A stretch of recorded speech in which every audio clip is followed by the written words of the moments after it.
C'est vraiment intéressant d'obtenir dès la prise de vue le rendu que l'on souhaitait au niveau de nos photos, que ce soit au niveau de la richesse des couleurs ou encore de la richesse du contraste.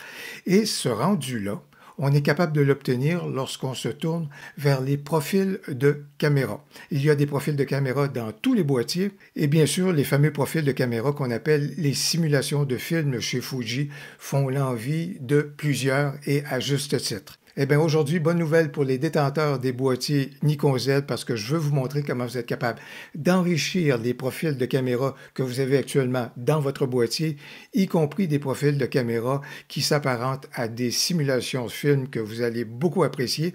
Voilà donc ce qu'on examine maintenant.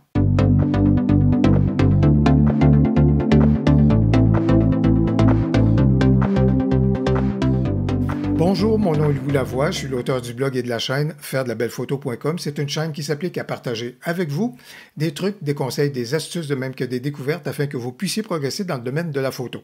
Si vous aimez des vidéos comme celle-ci, n'hésitez donc pas à cliquer sur j'aime et surtout, n'hésitez pas à vous abonner. Si je me réfère au Nikon Z50 qui est actuellement en train de m'enregistrer, on retrouve actuellement dans ce boîtier-là les grands classiques au niveau des profils de caméra, c'est-à-dire le profil standard, le profil portrait, paysage, monochrome, fidèle, etc. Et on retrouve également des profils dits créatifs.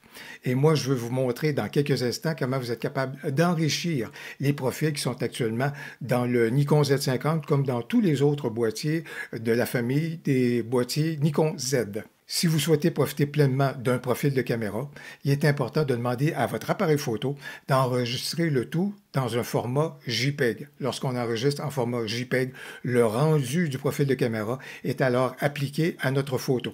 Si vous souhaitez avoir quand même l'hypothèse du format RAW pour peut-être aller dans une autre direction, rien de plus facile de demander à votre boîtier au moment de la captation de la photo d'enregistrer le tout dans un format JPEG et un format RAW. Vous aurez à ce moment-là le meilleur des deux mondes. Vous allez retrouver dans le descriptif de la vidéo le lien pour vous mener vers le site qui vous propose des profils de caméra basés sur des simulations de films. Et parmi les différentes simulations de films qu'on retrouve, il y en a de la famille bien connue de Kodak. Il y a également les simulations de films du côté de Fuji. Alors, c'est bien intéressant. Vous allez découvrir quelques belles pépites et je suis pas mal certain que vous allez souhaiter introduire celle-ci dans votre boîtier. Comment on y parvient? Je vous en fais la démonstration maintenant.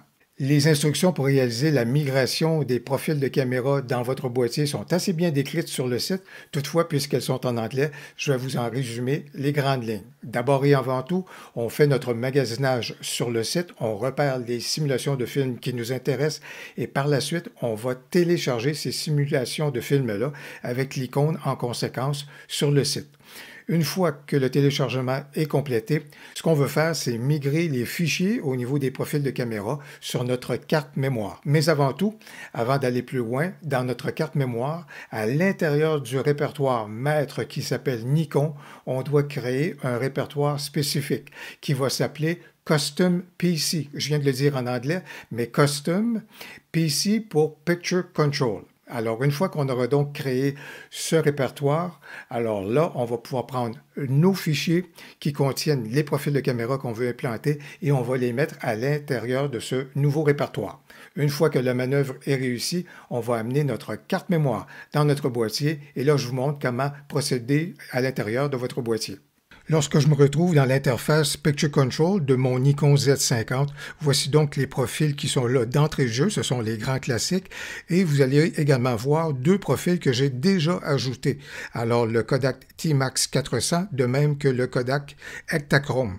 Bien sûr, on retrouve les autres profils créatifs que Nikon a déjà injectés dans le boîtier.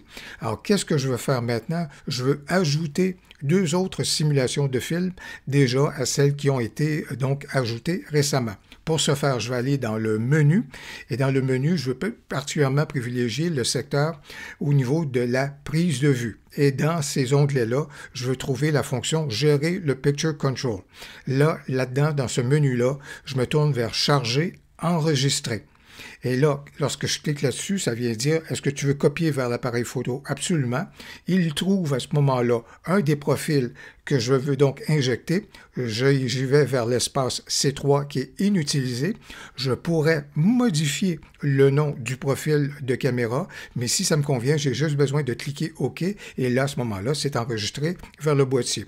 Je répète la manœuvre pour le Fuji Velvia et je le loge au 4e espace. Je clique OK, c'est enregistré et à partir de maintenant, j'ai donc maintenant 4 nouveaux profils que j'ai injectés dans le Nikon Z50. Alors, voici donc les profils que j'ai donc identifiés et voici donc le rendu que je suis en mesure d'obtenir avec l'un et l'autre. Et je vous présente pendant quelques instants des photos que j'ai pu prendre avec l'un et l'autre des nouveaux profils que j'ai injectés dans le Nikon Z50.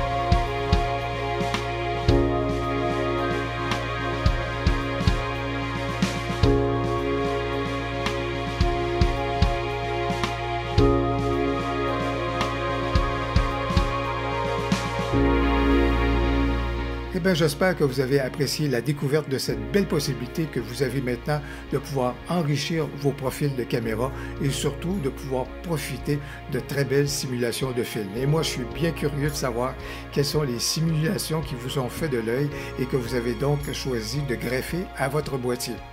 Si vous avez apprécié la vidéo, n'hésitez donc pas à cliquer sur j'aime et surtout, n'hésitez pas à commenter. J'ai bien hâte de vous lire. Au plaisir, à la prochaine.